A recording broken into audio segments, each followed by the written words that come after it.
maximizing their profits at the expense of our civil society. And I think that people like Senator Bernie Sanders is right on the mark in calling out a means by which the corporations and folks who are right now for the past 150 plus years or more, if you want to go to the age of this country, have been getting a free ride. I fundamentally disagree with some of the Democrats, who I add in that the plutocracy, because they want a status quo. And there's no justice in that. And then by justice is equal protection under the law. It's not no separate protection of one cohort or another. It is equal protection under the law, equal sharing of the burdens as well as an equal sharing of the benefits. So when we talk about a justice lens, we don't shift all of the injustices on those who are poor and disorganized. We don't shift all the injustice on those who are First Nations or the injustice on those who are of a certain color. I know that a lot of folks in the plutocrat speak. They like to tell one group that they're getting less than another group so as folks cannot come together. Or they like to talk about in terms of cost.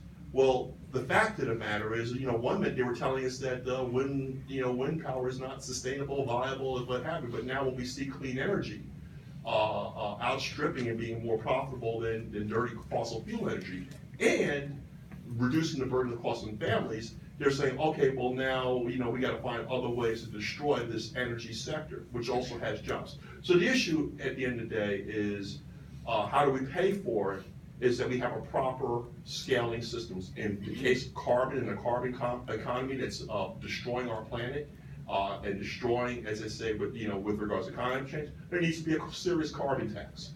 America has pushed it off the table because the U.S. Chamber of Commerce, they pretty much controls it.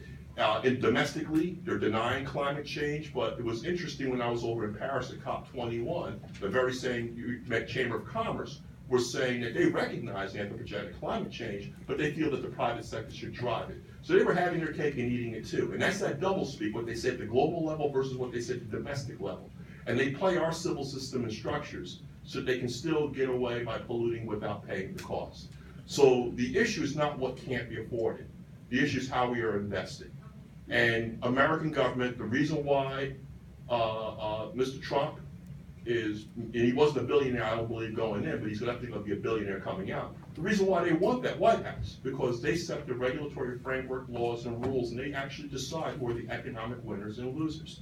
And right now they're doing it any means necessary. But we, the people, need to come together and take back our democracy and enforce those laws, as they say, and balance that system, get that equilibrium.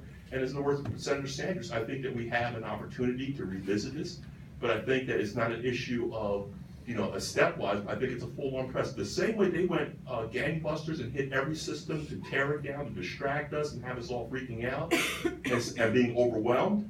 But there's a method to their madness.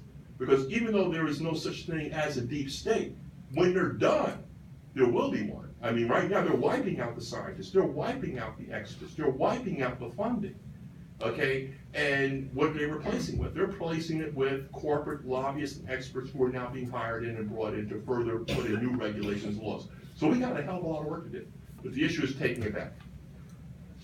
So Aaron explained about externalities, and I was going to get into that in my presentation. But what is externality? It's a free rider, and I mentioned that.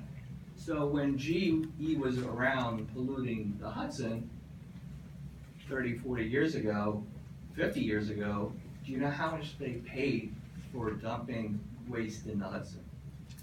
Zero. Good answer. Zero.